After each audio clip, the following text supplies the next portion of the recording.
Next is two triangles are congruent if two angles and the included side of one triangle is equal to the two angles and the included side of other triangle, जिसे हम ASA rule भी करते हैं।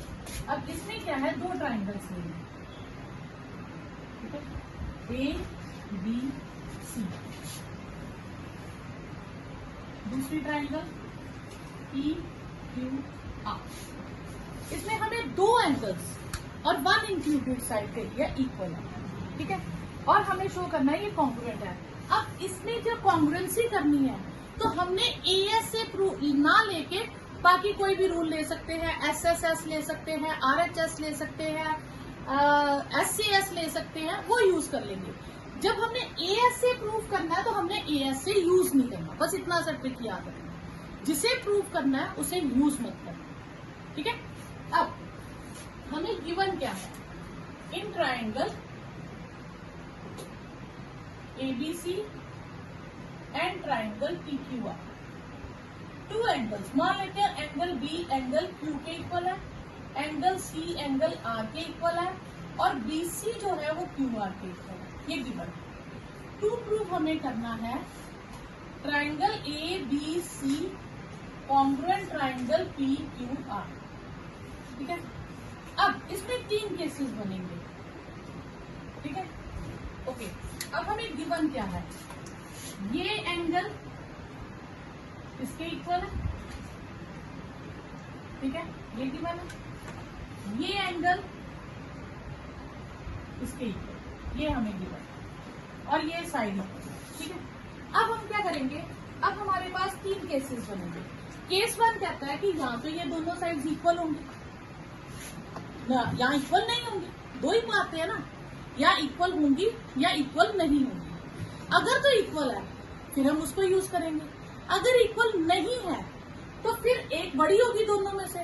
अगर AB बड़ी है PQ से, in case अगर बड़ी है तो फिर हम क्या करेंगे सेकंड केस में कि हम इस लेंथ को मेजर करेंगे, इसके अंदर उतनी लेंथ का हम एक पॉइंट लगा देंगे, फिर उसे कॉन्ग्रुएंट कर देंगे, क्लियर। अभी पहला केस लेंगे कि ये लेंथ इक्वल है, ठीक है, case one AB is equal to PQ, ये हम ले लेंगे, ठीक है। अब हम कॉन्ग्रुएंसी करेंगे in triangle ABC and triangle PQR। इसमें AB और PQ सेम है, ठीक है, एंगल B एंगल Q के इक्वल है, ये हमने अज्यूम किया है, ये हमें गिवन है, और BC किसके इक्वल है, QR के, ये भी हमें गिवन है।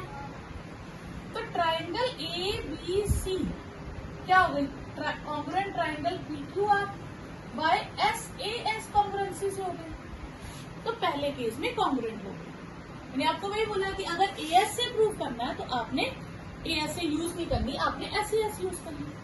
केस टू, केस सेकंड कहता है कि यहाँ बड़ी होगी, कि AB बड़ी है PQ से, मान लेते हैं कि AB की लेंथ PQ से ज्यादा है, वैसे तो इक्वल ही दिखेगी, हम मान लेते हैं थोड़ी सी माइनर से ज्यादा है। अगर माइनर से ज्यादा है तो मैं यहाँ पे एक पॉइंट ले लेती हूँ D, we take a point D on AB such that जो DB की लेंथ है वो PQ के इक्वल है, कि ये लेंथ और ये लेंथ सेम है, हमने माना, और हम इसे ज्वाइन कर देंगे C तक and join DC, clear.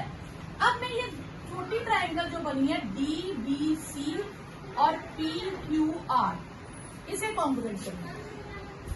DB किसके इक्वल है, PQ के, DB is equal to PQ, ये हमने कंस्ट्रक्शन की है। फिर angle B is equal to angle Q, ये हमें गिवन है, और BC किसके इक्वल है, QR के, ये भी हमें गिवन है। तो ट्राइंगल DBC कॉन्ग्रुएंट हो गई PQR के बाय SAS कॉन्ग्रुएंसी, प्रूव हो गया, ठीक है। यहां से क्या होगा, अगर ये कॉन्ग्रुएंट है तो इसका मतलब ये जो सी एंगल है, एंगल BCB एंगल PRQ के इक्वल हो जाएगा CPCP से। फिर तो ये छोटा एंगल इस ग्रीन के इक्वल हो गया। तो इस हिसाब से BCB ACB के इक्वल हो गया। तो ये तो पॉसिबल ही नहीं हो सकता।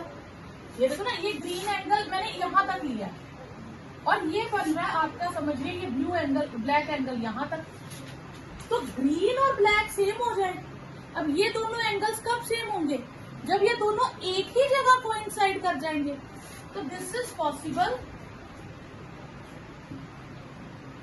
When B and A coincide, जब D और A एक ही जगह पे चले जाएंगे।